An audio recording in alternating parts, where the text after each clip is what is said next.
अगर हमें यूपीएससी की शुरुआत करनी है, क्या करना है हमें? यूपीएससी की अगर शुरुआत करनी है, बहुत इंपॉर्टेंट, अगर आप बिगिनर हो तो आप कैसे जो है उसकी शुरुआत को करोगे? कंफ्यूजन दूर करना ही तो मेरा काम है, लेकिन आपको मेरे साथ चलना पड़ेगा। अगर आप बैठ गए तो मैंने पहले भी आपसे कहा था कि भले चाहे शेर जंगल का राजा हो, उसके मुंह में हिरन नहीं समाता, उसको भी रोज शिकार करना पड़ता है। तो आपको इसका मतलब है जो कर्म है, यानी जो लॉ ऑफ कर्म कहता है कि लॉ ऑफ कर्मा कहता है कि आपको आगे जाना और रोज कर्म करना है। ठीक है, तो ये बहुत ही महत्वपूर्ण सेगमेंट है। तो आपको जो चीजें मैं बता रहा हूं, अगर आप नहीं करोगे तो वो सिर्फ चीजें सुनी सुनाई रह जाएंगी, वो फिल्मों की तरह आएगा और चला जाएगा, आपके जीवन में कोई बहुत बड़ा सुधार नहीं आएगा। और मैंने ऊपर क्या लिखा? ओजांकियंस लिखा है। ओजांकियंस जानते क्या है? ओजांकियंस वैल्यू का नाम है, ओजांकियंस मूल्य का नाम है, वो धरोहर जो आप कैरी कर रहे हैं अपने अंदर, वो परिवर्तन लेकर आ रहे हैं। और मैं बहुत गर्व से आज जो मेरे साथ बच्चे जुड़े हैं वो अपने आप को ओजांकियंस कहना पसंद करते हैं। ओजांक कोई नाम नहीं है, ये एक विचार है, एक सेगमेंट ऐसा है जहां ऊर्जा के रूप में आगे जाता है। तो ओजांकियंस होने का मतलब है कि yes I am willing to change. मैं हमेशा ये कहता हूं कि मैं अपने आप को बहुत ही कमतर मानता हूं, मेरे पास मुझे कुछ नहीं आता, कोई बात नहीं है, मेरे पास ये नहीं है, कोई बात नहीं है, मैं कभी इस बात का रोना नहीं रहूंगा। पर मैं ये जानता हूं कि I am willing to learn, मैं जो है वो इसको सीखना चाहता हूं। दुनिया की कोई ताकत मुझे रोकेगी नहीं, अगर कितना भी मुझे संघर्ष करना पड़े मैं संघर्ष करूंगा, और संघर्ष करना ही मेरी नियति है, संघर्ष करना ही मेरे हाथ में, रिजल्ट जो होगा देखा जाएगा। तो आप मुझे मेरी आज की स्थिति के ताप पे आप तौल नहीं सकते, मैं जो करना चाहता हूं मैं उसको करके रहूंगा। ओजांकियंस का मतलब ये होता है, ओजांकियन का मतलब जुनून है, ओजांकियन का मतलब ऊर्जा है, ओजांकियन का मतलब होता है बदलाव की प्रबल इच्छा, यानी कि हमारे अंदर इतनी क्यूरियोसिटी, इतनी एनर्जी है कि हम चेंज करके रहेंगे, चाहे पूरी दुनिया मेरे खिलाफ क्यों ना खड़ी हो जाए। यही है ओजांकियन, राइट? ये किसी कोचिंग से जुड़े हुए बच्चों का नाम नहीं है, ये जो भी मेरा परिवार मुझे देख रहा है, कोई अरुणाचल से देख रहा है, कोई आसाम से देख रहा है, कोई बिहार से देख रहा है, कोई बंगाल से देख रहा है, ऐसी भाषाओं के क्षेत्र में देख रहा है जिन भाषाओं को मैं नहीं जानता, लेकिन आप लोगों का जो प्यार है वो एक्चुअली यही है। तो ओजांकियन एक मशाल का नाम है, एक बदलाव का नाम है, एक ऊर्जा का नाम है, एक जुनून का नाम है, एक संघर्ष करने की कहानी का नाम है। तो अगर आप यहां तभी रहिए, मैं कभी नहीं कहता कि भैया आओ मेरा वीडियो देखो या फलाना, मैं सिर्फ अपनी बात कह रहा होता हूं। जिन तक पहुंचनी होती है वो पहुंच जाती है, जो बदलना चाहते हैं वो बदल देते हैं, जिनके अंदर जुनून होता है वो करके दिखा देते हैं, और यही परंपरा जो है वो चलती चली जाती है। तो दोस्तों यहां पर भी हम लोग वही चीज करने का प्रयास कर रहे हैं। रेडी हैं? तो बिल्कुल आगे चलिए। आपका जी आ गया, यस सर आ गया, मुझे समझ में आ गया कि मेरी बात आप तक पहुंच चुकी है। तो बदलाव संसार में कहां पर होता है? मैंने आपको कुछ दिन पहले my experiment with truth, Mahatma Gandhi का मैंने एक बुक का नाम बताया था, सत्य के मेरे प्रयोग। सत्य के मेरे प्रयोग की अगर आप लोगों ने थोड़ी भी कहानी पढ़ी होगी तो गांधी ने सबसे पहले किसी भी आंदोलन या उसकी रूपरेखा या बदलाव की कोई बात अपने भाषण में कहने से पहले खुद पर लागू की थी, खुद पर प्रयोग किए थे, उसको अपने ऊपर प्रैक्टिकल किया था।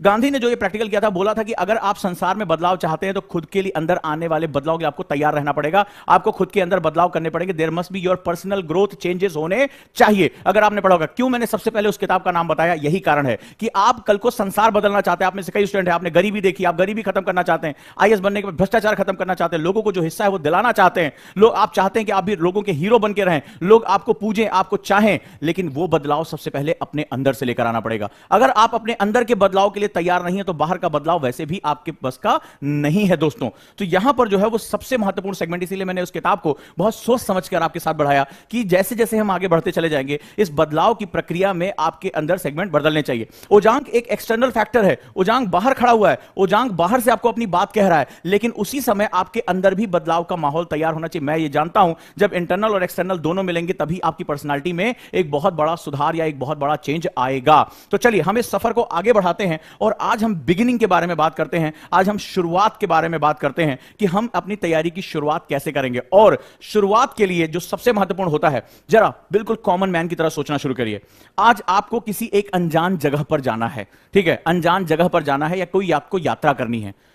तो चलिए मैं आपको समझाता हूं कि अब मैं अपने कोर्स को कैसे डिजाइन करता हूं, कैसे मैं आपको एक बिगिनर से उठाकर कुछ दिन बाद मैं आपको आपके सीनियर के साथ डिबेट करने लायक बना दूंगा, जहां आप किसी भी कॉन्सेप्ट में उसकी जो है वो खाल छीन लेंगे। ये आप मेरे साथ सीखेंगे जिन जिन सब्जेक्ट को मैं डील करूंगा। अब चलते हैं और हम यहां पर बात करते हैं जो सबसे महत्वपूर्ण सेगमेंट है उसके बारे में। जब हम कोई यात्रा यानी जर्नी कर रहे होते हैं, राइट, बहुत ध्यान से मेरी बात को बहुत ध्यान से विजुअलाइज करना, मनन करो। मैं आपसे ही आपकी तैयारी का, जितने भी लोगों ने कहा कि मुझे पता नहीं कि तैयारी कैसे होती है, मैं उनको उसके बारे में बताता हूं, राइट। तो चलिए अब हम लोग बात करते हैं, कोई जर्नी करते हैं। जब आप कहीं दूर की यात्रा के बारे में सोचते हैं आप क्या क्या करते हैं, मुझे आपके सवालों के जवाब चाहिए। सीसैट कैसे सॉल्व होगा, फलाना क्या, सारे सवालों का आपका जवाब दूंगा, बिल्कुल टेंशन ना लें। पर मुझे बताएं आप यात्रा कैसे करते हैं। अगर आज आप इस सवाल का जवाब दे ले गए, मैं आपको बताऊंगा कभी भी आपसे तैयारी में गलतियां नहीं होंगी, राइट दोस्तों, कभी भी आप गलती नहीं करेंगे। अब चलिए एक जर्नी, एक यात्रा पर निकलते हैं। जब आपने तय किया कि एक बहुत दूर की यात्रा है जहां पहले आपने कभी नहीं किया, जब आपने यह तय किया यात्रा करने का, तो उसके लिए आपको किन किन चीजों की आवश्यकता पड़ती है, प्लीज मुझे बताएं। जी हां, प्लीज मुझे बताएं। जैसे शाह कैफ ने लिखा प्लान, हम योजना बनाते हैं। चलिए शाबाश, बताते जाइए, मैं लिखता जाऊंगा। आज मैं आपको बताऊंगा कि आपके अंदर इतनी चीजें क्यों छुपी हुई हैं, क्यों मैं आपको उजांकियन कहता हूं। आज मैं आपको प्रूफ करूंगा कि मैं मानता हूं कि आपके अंदर नॉलेज है, बस उसको निकालने का तरीका कोई व्यक्ति आपको बता दे तो आप दुनिया की कोई भी चीज को हासिल कर सकते हैं। यही एनएलपी है और यही मेरा विश्वास है। तो चलिए हम लोग शुरू करते हैं बहुत ही इंपॉर्टेंट तरीके से। हां जी, स्थान के बारे में पता करते हैं, नॉलेज होनी चाहिए हम कहां जा रहे हैं। ये तो आप डिसाइड करिए, तभी तो आपने कहा कि हम कहां जा रहे हैं। आपने बताया कि हम भैया डलहौजी जा रहे हैं, फलाना जा रहे हैं। यस, रोड मैप बहुत बढ़िया, खाना कपड़ा मनी एक्सट्रैक्ट बहुत बढ़िया, रोड मैप होना चाहिए, बहुत बढ़िया। और शाबाश, कन्वीनियंस, पैसा, सही गाइडलाइन की, ऐसे ही जाते हो। टाइम, यस टाइम, बहुत बढ़िया, किसी ने लिखा है। जरूरत का सामान, गुड, वहां के बारे में थोड़ी बहुत जानकारी। तो देखो, जो आपने यहां पर बातें लिखी, प्लान, तो प्लान आपने क्या किया, सर मुझे आईएएस बनना है, ऐसे तो कहते हो। फिर नॉलेज की बात हुई कि आईएएस जो है वो एक कॉम्पिटेटिव एग्जाम है, बहुत कठिन प्रतियोगिता है, ये भी तो आपको नॉलेज होती है। अच्छा, होता है कि नहीं होता है? यहां तक कि आप ये लिख देते हो कि मैं फलाने साल का आईएएस हूं, मैं 2011 का, 2021 का, 2024 का आईएएस हूं, ऐसे तो करते हो। ट्रांसपोर्टेशन, लोकेशन, फिर आप ये भी डिसाइड करते हो कौन सी कोचिंग, जैसे इसमें आप कहते हो ना कैसे जाएंगे, कौन सी कोचिंग ज्वाइन करेंगे, कौन मेरा, जैसे आपने कहा गाइड होना चाहिए, तो कौन टीचर होगा, ये भी तो आप डिसाइड करते हो। ये सारी चीजें तो आप मुझसे उजांग से मिलने से पहले, आखिर इस चैनल पे क्यों आए? इस समय टी सीरीज का गाना भी सुन सकते थे, इस समय किसी का जो भोजपुरी सॉन्ग सुन सकते थे, हरियाणवी सॉन्ग सुन सकते थे। उजांग को क्यों सुन रहे हो? क्योंकि तुमने पहले से ये सारी चीजें डिसाइड कर रखी हैं। तो अगर ये चीजें आप डिसाइड कर चुके हैं तो फिर तैयारी के लिए जरूरत क्या है किस चीज की, अब मैं आपको बताता हूं। That is very important. जैसे एक हमारे बच्चे ने, चौधरी ने लिखा, इंद्रजीत चौधरी ने, मैपिंग बहुत बढ़िया चीज है, बहुत मजेदार चीज है, ठीक है। अब मैं उसके बारे में बात करता हूं, क्लियर है? ये सारी चीजें तो आपको पहले से पता है कि मुझे सर आईएएस बनना है, आईपीएस बनना है, आईआरएस बनना है, सर ये प्रतियोगी परीक्षा है, बहुत टफ एग्जाम है, कौन सी कोचिंग, कौन सा टीचर, किस साल मुझे एग्जाम देना है। तो फिर मैं यहां आज अपनी क्लास में आपसे बात क्या करने जा रहा हूं? जो मैं बात करने जा रहा हूं बहुत ही इंपॉर्टेंट है, जरा ध्यान से समझना। जैसे आपने कहा सर मुझे आईएएस बनना है, उसको और इजी कर लेते हैं। आपको सर मुझे जो है वो एक अपनी चाची के घर जाना है ना, मैं चाची घर जाना है या भैया के घर जाना है। बोले कहां रहती है आपकी चाची? बोले ये नहीं पता, बस चाची के घर जाना है। सर कहां जाना है? सर चाची के घर जाना है। बोले चाची का घर कितनी दूर? बोले 100 किलोमीटर दूर है। बोले कहां है बेटा? बोले नहीं, चाची घर जाना है, 100 किलोमीटर दूर है। एक्चुअली में क्या होता है, जब आप आईएएस की तैयारी करने आते हैं तो आप चाची का घर ढूंढ रहे होते हैं। सर मुझे आईएएस बनना है, सर मुझे आईपीएस बनना है। हाँ जी बिल्कुल, कैसे बनोगे? बोला सर यही नहीं पता। यानी चाची के घर पहुंचना है, लेकिन चाची का घर का डायरेक्शन क्या है, मैपिंग क्या है, ये आपको बिल्कुल नहीं पता। हाँ सर मैं घूमने जा रहा हूं, शिमला जाना है, कैसे जाना है आपको बिल्कुल नहीं पता। अब this is very important segment कि अगर आपके पास डायरेक्शन मैप नहीं होगा तो आप कभी भी इतना लंबा सफर नहीं तय कर पाओगे। पहली चीज, पहला हमें क्या जाना है, पहला जो सबसे इंपॉर्टेंट सेगमेंट है कि अगर आप कोई भी यात्रा कर रहे हैं, बाकी सारी चीजें तो भैया आप घर से निकल रहे हैं तो कपड़े लत्ते लेके निकलेंगे, रास्ते में थोड़े ना जो है पत्ते बटोर के पहन लेंगे, ठीक है। तो आप घर से जब निकलेंगे तो आप इस माइंडसेट के साथ निकलेंगे कि भाई मेरे पास पैसा कितना, ये तो जरूरी चीज है। लेकिन जाना कहां है? बाहर निकले बैग लेके, यस मैं यात्री हूं, मैं कहां जाऊं, मैं कहां जाऊं, मैं कहां जाऊं, इधर जाऊं या उधर जाऊं, तो फिर आप कभी भी नहीं पहुंचेंगे। इसके लिए क्या करना पड़ेगा? सबसे पहले आपको डायरेक्शन या मैपिंग की बहुत आवश्यकता पड़ेगी। यानी मुझे जाना कहां? अब चाची का घर यहां से उत्तर में 10 किलोमीटर दूर है, मान लो फॉर एग्जांपल, यानी नॉर्थ डायरेक्शन 10 किलोमीटर दूर है, इस मोहल्ले में है। If I have the micro information, यानी मेरे पास जो है वो केवल अगर सूक्ष्म मेरे पास जानकारियां हैं, definitely I will reach over there, मैं डेफिनेटली पहुंचूंगा और मैं गलतियां नहीं करूंगा। और गलतियां नहीं करूंगा इसका मतलब है मिनिमम समय पर मैं अपने लक्ष्य तक पहुंच जाऊंगा, उस घर तक पहुंच जाऊंगा। इसका मतलब है जब मैं यूपीएससी की जर्नी शुरू कर रहा हूं, if I know the directions and I know the map, so minimum time में बिना एरर के मैं वहां पर क्या हो जाऊंगा, मैं पहुंच जाऊंगा। This is one of the most important segment. अब आपके दिमाग में क्वेश्चन आ रहा होगा कि डायरेक्शन तो उजांग सर देंगे या डायरेक्शन तो फलनवा मेरी कोचिंग देगी, तभी ये बात कर रहे हैं। लेकिन फिर वही बात, तुम्हें तो सरप्राइज करना मेरी आदत है। यहां डायरेक्शन और मैप शब्द क्या होता है यह सबसे जरूरी है। It is not the Ujang, it is not the Ujang IAS academy, it is not the anybody, कोई भी टीचर नहीं है। यह डायरेक्शन और मैप ही तो तुम्हें समझाने के लिए मैं आया हूं। और ये जो तुम्हारा डायरेक्शन या मैप है, ध्यान से सुन समझ लिख लेना, that is a very important segment. मैं तुमसे नहीं कह रहा हूं मेरे पास आओ, गर्ज होगी तो आओगे। अगर लग रहा है कि इस भीड़ में कोई सही रास्ता दिखा सकता, वाकई में किसी ने अभी तक तुम्हारे मर्म को टच किया है। एजुकेशन एजुकेशन पेपर 1 2 3 4 तो बहुत लोग बात कर रहे हैं, लेकिन उसको पढ़ोगे कैसे? अगर वो तुम्हें कोई नर्चर कर रहा है, कोई तुम्हारी दिमाग के अंदर पहुंच रहा है, 5 मिनट में तुम्हारे दिमाग को अगर वो ट्रैंगल करने की हैसियत रखता है, तुम्हारी उन बातों को जो है टच कर रहा है जो कोई भी तुमसे अपने परिवारों में तुम बात नहीं कर सकते, तो ऑफ कोर्स तुम्हें खुद समझ में आ गया तुम्हें कहां जाना और कहां नहीं जाना है। But I am asking here कि what is the meaning of direction here? यहां डायरेक्शन और मैप क्या है, ध्यान से समझना। और वो यूपीएससी ने कह रखा है एक वर्ड के साथ जिसको बोलते हैं सिलेबस, और मैं इसको कहता हूं सिलेबस एनालिसिस। जी हां, इट इज नॉट ओजांग का एनी कोचिंग, मैं बात ही नहीं कर रहा हूं इसकी, मैं बात कर रहा हूं कि how you find the directions, right?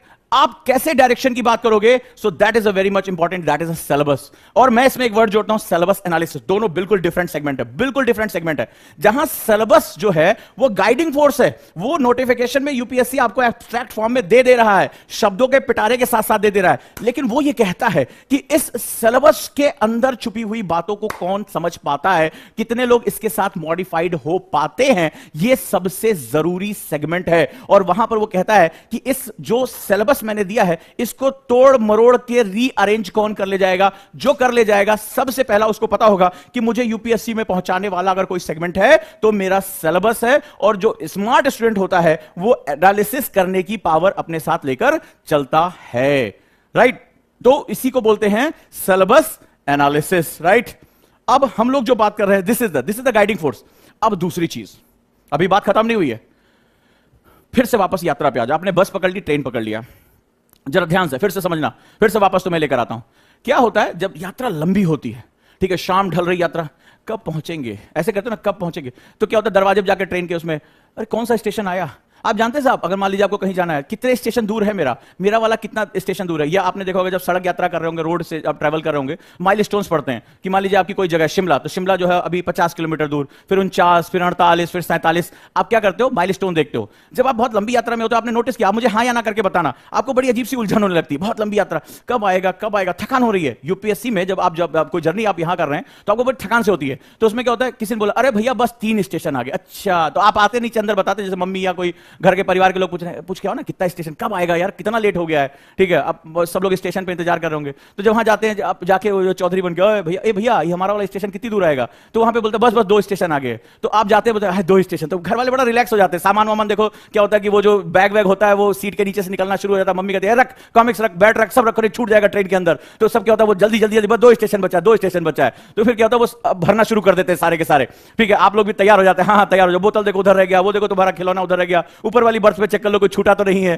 ठीक है, जो घर में सबसे लंबा होता है उसको जिम्मेदारी मिलती होता है कि नहीं होता है? ऐसा क्या है मानव बिहेवियर? आपकी तैयारी में भी ह्यूमन बिहेवियर इससे अलग नहीं होगा, human behaviour same to same ही चलेगा, क्लियर है? यानी कि जब अब मैं यहां दूसरी बात कर रहा हूं जिसके बारे में आपसे कोई भी बात नहीं कर रहा है, जब आप बहुत ही लॉन्ग जर्नी कर रहे होते, ध्यान से, जब आप लॉन्ग जर्नी कर रहे होते हैं, यानी UPSC, union public service commission, जहां आप अपने व्यक्तित्व को ट्रांसफॉर्म करते हैं, जहां देश के सबसे महत्वपूर्ण पदों के लिए एंटर करते हैं, जहां देश का टॉप मोस्ट ब्रेन अंदर आ रहा होता है, राइट, तो आपके साथ यहां पर जो है वो एंट्री इसमें होती है। अब यूपीएससी सबसे लॉन्ग जर्नी है, यानी 2 इयर्स 3 इयर्स मिनिमम आपका इसमें इन्वेस्ट होता है। तो क्या होता है जब आप तैयारी में आते हो तो 5-6 महीना तो बड़ा जोश बना रहता है, ठीक है, एकदम ममाज बॉय बन के अंदर प्रवेश करते हैं, यस मैं तो ब्रेक करके रहूंगा। लेकिन जब 4-5 महीने बाद वही किताबें उलझाने लगती हैं, वही चीजें पढ़नी पड़ती हैं, तो फिर मेरे पास मैसेज आते हैं, सर मेरी पढ़ाई कंटिन्यू नहीं हो पा रही है, सर ये दिक्कत हो रही है, सर वो दिक्कत हो रही है, फिर आपकी एनर्जी डाउन होना शुरू हो जाती है। और कुछ समय बाद लगता है सर मुझे लग रहा है कि मेरी तैयारी ऑप्टिमम नहीं चल रही है, मैं सही से तैयारी नहीं कर पा रहा हूं, मैं तमाम तरह की दिक्कतों में जा रहा हूं, तो फिर क्या करना पड़ता है? यू हैव टू मैकेनिज्म, आपके पास एक मैकेनिज्म होना चाहिए, मैकेनिज्म होना चाहिए कि आप अपनी इस जर्नी को मॉनिटर कर सकें कि हम सही यात्रा पर हैं कि नहीं है। इस मॉनिटरिंग से 2 फायदे होंगे कि आप सही, यानी कि मॉनिटरिंग का मतलब होता है उसका एक जो है वो जांच परख करना, एक तो आपको ये पता चल जाएगा आप सही रास्ते पर हैं या नहीं है, कुछ गलती तो नहीं हो रही है, लंबा सफर है। दूसरा, इसी डाटा से आप अपने आप को उत्साहित या इनकरेज कर पाएंगे। आपको दुनिया की कोई ताकत, कोई ओजांग, कोई मोटिवेटर, कोई जो है उत्साहित नहीं कर सकता अगर आप अपने अंदर से ही बुझे हुए हैं और अपने अंदर से बदलाव के लिए आप तैयार नहीं हैं तो। क्लियर है? मेरी बात समझ में आई मैं क्या कहने की कोशिश कर रहा हूं? 2 चीजें, सिर्फ सिलेबस से काम नहीं चलेगा, you have to find out. जैसे भाई बच्चे ने लिखा टेस्ट देना होगा, टेस्ट तो बहुत बात की बात आएगी, 4 से 5 महीने में टेस्ट थोड़े ना दोगे। You have to find out new ways, वो चाहे आपका टाइम मैनेजमेंट मैथोलॉजीज हो, छोटे छोटे सेगमेंट्स हो, या कोई ऐसा व्यक्ति हो जो आपको समय समय पर आपको चेक करके आपको मोटिवेट करता रहे। That is a very very important segment, बहुत इंपॉर्टेंट है। नहीं तो आपको कुछ दिन बाद क्या होगा, आप आओगे आईएएस बनने के लिए, एग्जाम किसी और का दे रहे होगे, होगा कुछ और आपका। तो इस कंडीशन में दो चीजें याद रखिएगा कि मुझे, अगर मैं बिगिनर हूं, मैं शुरू करना चाहता हूं, तो अगर मैं बिगिनर हूं, शुरू करना चाहता हूं, तो मेरे लिए बेस्ट पॉसिबल सेगमेंट्स क्या होंगे? मेरे लिए बेस्ट पॉसिबल सेगमेंट होगा, I have to capacity to analyse the syllabus. मैं अपनी जो है सिलेबस को डिफाइन कर सकूं, which is very very important. दूसरा सेगमेंट क्या होगा? दूसरा सेगमेंट होगा कि मैं सेगमेंट के साथ अगर हम बात करें, तो ऐसी कंडीशन में जो बहुत इंपॉर्टेंट सेगमेंट चल रहा है, वो यही चीजें आपकी आएंगी कि मैं अपने आप को मॉनिटर कर सकूं, मैं अपने आप को देख सकूं कि क्या चीजें मेरी चल रही है। राइट दोस्तों? Yeah.